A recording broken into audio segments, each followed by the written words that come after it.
Hey everyone, what's going on? Welcome to the channel and welcome back for that matter. Thank you so much for tuning into this video where today we're carrying on with the Michael J. Fox filmography. Yes, that's right, we're taking it to the year 1991 for a movie called The Hard Way.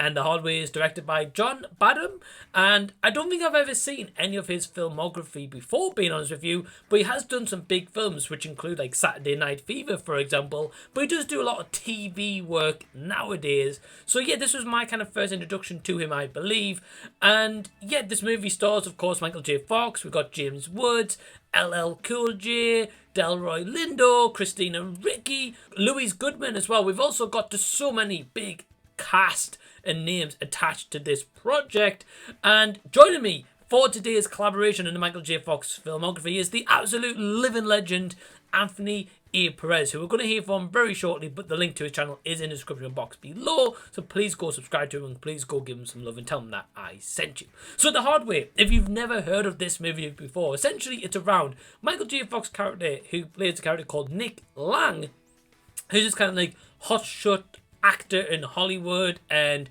he's been making these kind of like movies and sequels to these movies, but he is rich, of course.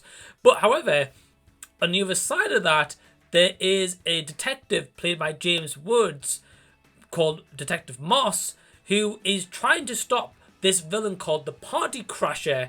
However, Michael J. Fox's character Nick Lang, for his next movie role, he wants to get this next movie role over Mel Gibson.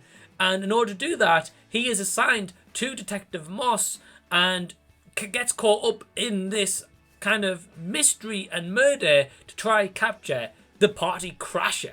And the Party Crasher is actually played by Stephen Lang. So yeah, another famous face to add to this amazing cast. So let's just dive straight into my positives, because it has been multiple years since I've seen this movie. And what I can honestly say is I think it's around an hour and 50 minutes long.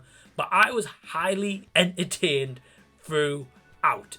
I loved this movie. I thought it was so good. The buddy cop dynamic with James Woods and Michael J. Fox played out brilliantly. You've got an actual cop and then you've got an actor, and them two, and just seeing like Michael J. Fox's kind of over-the-top performance in here was a joy to watch. I really liked that. He just went all out. He hammed up this role. He had like long blonde hair to start with this movie. I was like, I've never seen him with this hairstyle before, so that was pretty cool. And I just think that it looked like he was having the time of his life playing this role, which is a little bit different to what we know of him, meaning for like, say, Back to the Future and Teen Wolf. And this is what I love about Michael J. Fox's kind of later filmography. He took on these different roles. He took on a different challenge. And then these kind of like later role movies that we're starting to see and I've been starting to digest here on the channel, I really enjoyed this later filmography of his, and it's a shame that a lot of people haven't seen the later entries. However, yeah, his performance in The Hard Way is awesome as Nick Lang.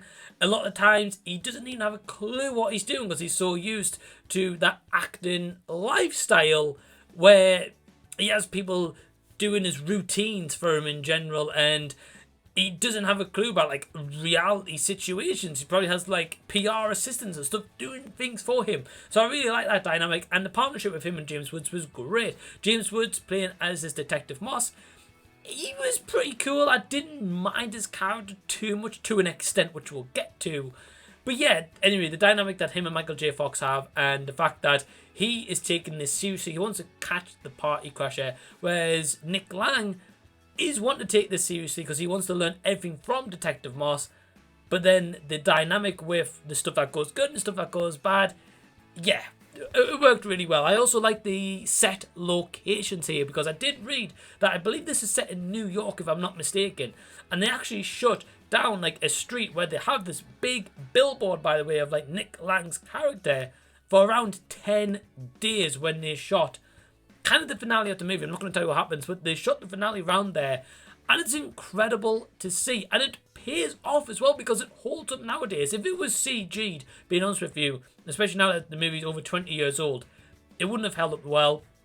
I would have been sitting here saying that the CG did not withstand whatsoever, but because it was like actual practical and it was on the set location, yeah, this movie just screams 80s and 90s vibe. Every single scene throughout it does that, and it's really magical and nostalgic also as well, because we don't get movies that feel like that or are made like that nowadays, and it's really great to see that epitomized and embodied throughout this movie. And the supporting cast are also great. It's great to see Christina Ricci in here as well. LL Cool J gives a funny performance for what he's in the movie. He's not in a lot of it, but for when he is in it, yeah, I think it was pretty good. And Stephen Lang as the villain is awesome. He is just nuts in this movie, and I was all for it. His character, the party crasher, yeah, there's one point where he's going insane, but he's got like this like cucumber facial face mask or scrub on his face at the same time. I'm like, what the hell is this? But yeah, I was all for it. Yeah, this movie was smooth sailing, and I enjoyed the full 1 hour and 50 minutes of it. I do have a couple of negatives, but before I do, let me hand it over to the main man and the guest for this collaboration, Anthony Perez, and hear his thoughts on The Hard Way. So take it away.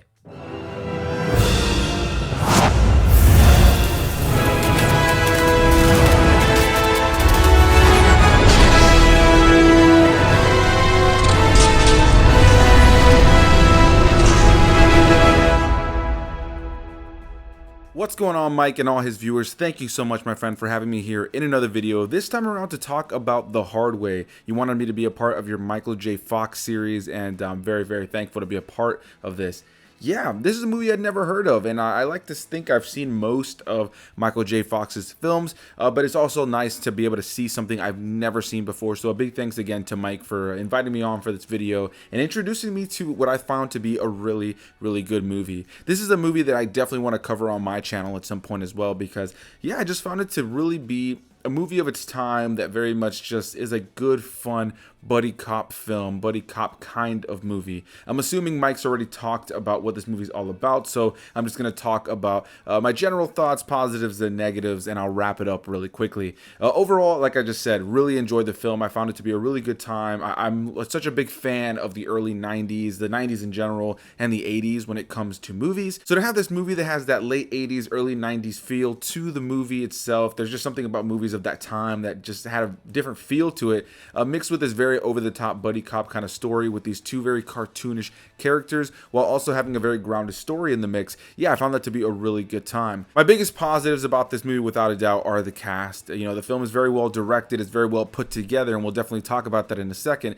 But without a doubt, Michael J. Fox, Stephen Lang as the villain, the party crasher, and then also James Wood. I just found them all to be really great. The chemistry across the board was phenomenal, and there's tons of other great cast members and names in here that you don't even really expect. You got LL Cool J in here playing this very goofy role. And yeah, people like LL Cool J leaned into what I really enjoyed about this film, which was just the very goofy nature of it. It didn't take itself too seriously, but it was able to balance this ridiculous over-the-top comedic element that comes with the buddy cop genre, while also telling a pretty grounded story and building characters that you really, really cared for. And yeah, this film is directed by John Badham, I believe is how you pronounce his name, and he's directed so many fantastic films. Whether it's Point of No Return, Short Circuit, one of the Dracula films, there's just so many others, War Games. There's a very good director who's gone on to direct a lot more TV these days, but yeah, it's nice to go back and check out a film of his that I've never seen before. In terms of my negatives, I'm happy to say I don't really have very many. This was overall just a really good, fun time. I really thoroughly enjoyed watching it. I wasn't bored while watching it. However, what I can say is that Michael J. Fox is definitely hamming it up at times, doing his very over-the-top Michael J. Fox isms, I guess you could say, and so at times he can become a bit annoying because his character, Nick Lang, is pretty annoying, and so that was something that kind of took me out of it at times, where I just was super annoyed with his character. But ultimately, I feel like the performances and the chemistry between the characters really worked, and even when he was over the top and crazy at times, those moments really lended itself to really building on his character and leaning itself into really funny moments. This was the perfect just popcorn film, and I can totally understand people enjoying this film back when it first came out. I'd never heard of it, so I don't know how big it was when it did release, but what I will say is overall, I really did enjoy the film, and a big thanks to Mike for having me on. I'll go ahead and give the floor back to Mike, but yeah, if you've never seen this movie, check it out. Yeah, big thanks to Anthony Perez for joining me for this collaboration. Absolutely loved hearing your short thoughts. And if you are interested, Anthony did do a full video on The Hard Way also on his channel, which a link will be in the description box below, so please go support that video and him and go subscribe to his channel. And yeah, man, I agree with you. I loved this movie. I thought that it flew over really well. It was smooth, it was consistent, it worked well. And when it comes to your negatives in terms of like Michael J. Fox and sometimes like hamming over the performance, yeah, I can definitely see where you're coming from, and I can't really like disagree with that to an extent. But the thing is, it's like he was trying a different part and acting in this filmography at this time, and I think with that overboard kind of hamness with the actor, yeah, you know, like for example, like Michael J. Fox is doing a movie in this movie of like one of his acting roles where he's like an Indiana Jones kind of type, and I was like, yeah, he wouldn't be Indiana Jones. But yeah, anyway, I can definitely see where you come from with your negative. To be honest, I've got to say in terms of my negatives, or if negative for that matter, because I don't really have many, I've mainly got two. One of them, I would even say, was James Wood's performance at times. It felt like, and I don't know if this is how just James Wood acts in general, and it may be, but it seemed like he was just too over the top. He spoke too fast a lot of the time, and it seemed as if he was trying to be like funny in the dialogue, and it just didn't come across like that. Sometimes it came across as annoying at points. And the other only negative I kind of have is I wish Stephen Lang was in this movie more, and they kind of gave him motive to his villainous role. But besides that, I generally don't really have any negatives with this movie. It's such a fun time, an awesome 90s movie as well. And if you haven't seen The Hard Way, as Anthony says, do yourself a favour and check it out. So my overall score for The Hard Way is an 8 out of 10. One thing I also love about this movie I want to add in here very quickly is I love the fact that when I read up about this, James Woods said this is one of his toughest acting performances that he's had to give because he's constantly angry at Michael J. Fox's character Nick Lang, but Michael J. Fox was the nicest guy, so it was hard for him to be angry constantly on set. So that's really cool. Anyway, have you seen The Hard Way? If you have, leave any and all comments below. If you're going to go check this out due to watching this review, again, please leave any comments below. And you can also find the link to Anthony A. Perez's channel in the description box below. Go give him some love. Go tell him that I sent you. And I really appreciate you watching this video. Please give it a big thumbs up and subscribe to the channel if you already haven't. And up next in the Michael J. Fox filmography, we've got a movie called Dark Hollywood, which I'm excited to revisit because it's been multiple years since I've seen that movie. But until the next time that I see you, I'll be seeing you later.